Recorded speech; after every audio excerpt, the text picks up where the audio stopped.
अंत भला तो सब भला। रोली की शादी उसके माँ बाप एक आलसी लड़के से करा देते हैं।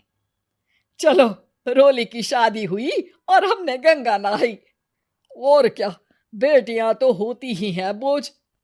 हाँ, पर अब क्या चिंता, उतार तो दिया बोझ तुमने, अब वो लोग समझे।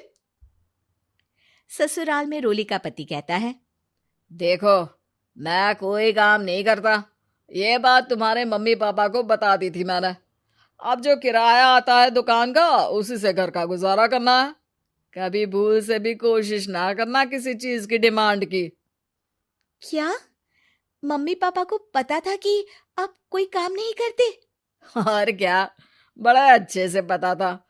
उन लोगों को तो तुम बोझ लगती थी, बोल रहे थे कि बस शादी कर लो और कोई मतलब नहीं है।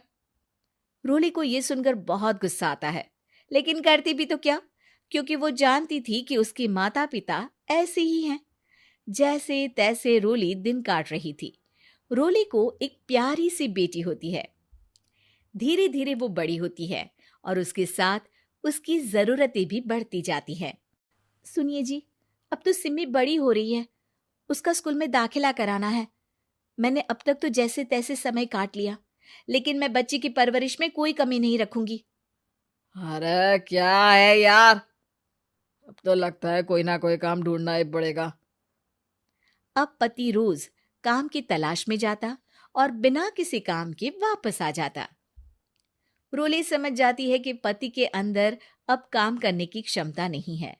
वो बेटी को उच्च शिक्षा देने के लिए कुछ करना चाहती थी, लेकिन करती तो क्या करती। एक दिन रोली की सहेली कहती है, रोली, मेरी कोई औलाद नहीं है। अगर तू मेरी औलाद को जन्म दे तो मैं तुझे तेरे मुंह मांगे पैसे दूंगी। अरे, तेरी औलाद को मैं कैसे जन्म दे सकती हूँ? सरोगेसी से। बच्चा मेरा और वैभव का ही होगा, लेकिन कोख तेरी होगी। ये संभव है रोली। रोली कुछ सोचकर कहती है, मुझे मंजूर है, लेकिन मैं इसका 2 लाख रुपया लूंगी। अरे कोई बात नहीं, मुझे मंजूर है।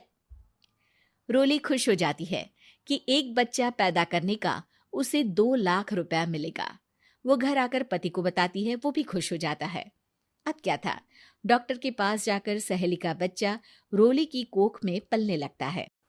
मुझे 20,000 चाहिए मेरे बेटी के एडमिशन के लिए। हाँ हाँ ठीक है, मैं उसके एडमिशन से लेकर सारे खर्चे उसके अकाउंट में डाल रही हूँ। रोली की बेटी का एडमिशन हो जाता है। रोली को लगता है कि